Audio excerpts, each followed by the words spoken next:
tapi ada gempa. Gempa.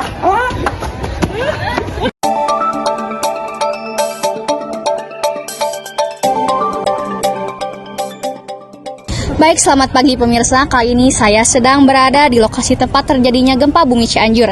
Di sini saya sedang berada dengan Ketua BNPB. Ibu bisa jelaskan apa saja tugas masing-masing dari tim BNPB?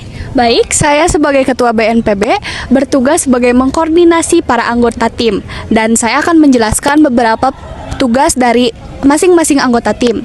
Yang pertama ada mitigasi. Mitigasi itu bertugas sebagai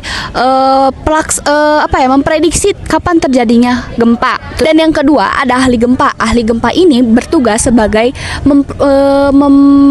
menganalisis terjadi dan penyebab dari gempa tersebut. Terus yang kedua ada ahli kebencanaan. Ahli kebencanaan adalah petugas untuk menganalisis resiko-resiko dari terjadinya gempa. Mungkin sekian saja ya tugas-tugas dari BNPB ini. Baik, pemirsa sekalian, kita beralih ke lokasi. Baik, sekarang kita sedang bersama Bapak David di tempat lokasi terjadinya gempa bumi Cianjur. Baik, Bapak bisa diceritakan bagaimana proses terjadinya gempa? Oke, setelah saya analisis, terjadinya gempa ini karena ada tumpukan sesar melalui patahan bumi yang aktif. Nah, sehingga tumpukan sesar ini patah dan mengakibatkan terjadinya getaran yang dahsyat yang orang-orang sebut tuh jadi gempa. Ini kan gempa terjadi di dekat Gunung Gede, Pak. Apakah bisa gempa ini disebut oleh gempa vulkanik? Tidak, karena gempa ini itu termasuk gempa tektonik yang dimana gempa ini itu terjadinya karena pergerakan sesar yang aktif. Pemirsa, sekarang saya sedang bersama dengan Ibu Anissa yang bertugas sebagai ahli kebencanaan BNPB. Baik, Ibu, berkaitan dengan titik gempa, Bu, apakah gempa ini termasuk gempa dangkal atau dalam? Baik, gempa Cianjur ini termasuk gempa dangkal karena memiliki kedalaman sekitar 10 km. Gempa dangkal ini biasanya memiliki guncangan yang cukup kuat yang dapat menimbulkan kerusakan yang cukup parah. Secara durasi, Ibu, gempa ini berlangsung beberapa kali. Apakah akan ada potensi untuk terulang kembali atau apakah ada potensi gempa susulan yang lain? Ya, biasanya setelah gempa utama akan terjadi gempa susulan yang dimana frekuensi dan kekuatan utamanya akan berkurang seiring berjalannya waktu. Baik pemirsa sekalian, sekarang saya sedang bersama dengan Ibu Rifa yang bertugas sebagai ahli mitigasi BNPB. Ibu, kira-kira untuk gempa selanjutnya dapat diprediksikan atau tidak ya? Apakah ada potensi gempa yang lebih besar? Untuk gempa selanjutnya belum dapat diprediksikan secara pasti. Namun, untuk gempa susulan masih dapat diprediksikan, sehingga masyarakat harus tetap waspada. Kira-kira tempat lain berpotensi terjadi gempa atau tidak ya Ibu? Dan apabila iya, di mana wilayah yang rawan gempa bumi terjadi di Jawa Barat? Ya, ada banyak sekali wilayah yang rawan di Jawa Barat. Salah satunya ada Bandung atau Sesar Lembang, terus Sukabumi, Garut, dan Pangandaran. Wilayah tersebut ada di dalam zona aktif subduksi. Baik pemirsa sekalian, saya sekarang sedang bersama dengan Ibu Arbelia yaitu sebagai edukasi masyarakat.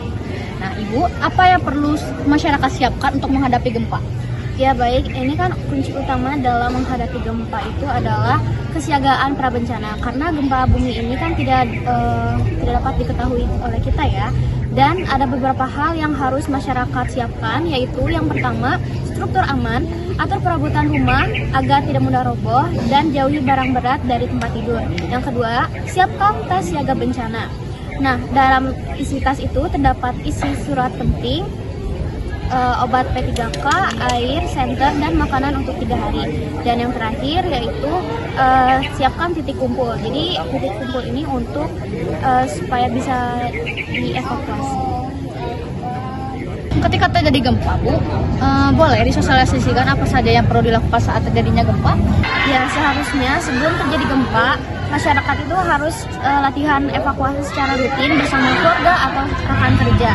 Dan saat terjadi gempa, saat di dalam ruangan, kita harus ingat rumus 2L, lindungi kepala dan lari ke dalam meja agar terlindungi dari bangunan roboh. Dan saat di luar ruangan, kita harus lari ke lapangan atau cari tempat yang aman dan yang tidak rawan dari bangunan roboh. Setelah terjadinya gempa, kita harus keluar ruangan dengan aman dan harus mencari informasi dari BMKG. Bapak Ibu pemirsa sekalian, sekarang saya sedang bersama dengan Bapak Fauzan yang bertugas sebagai Humas BNPB. Bapak, apakah ada hikmah dari terjadinya gempa bumi ini di Indonesia? Jadi hikmahnya adalah meningkatkan kesadaran bencana dan gotong royong. Baik. Apa pesan-pesan untuk masyarakat dalam menghadapi gempa dari BNPB? Jadi saat terjadinya gempa, tetap tenang, jangan panik, dan evakuasi ke tempat yang aman.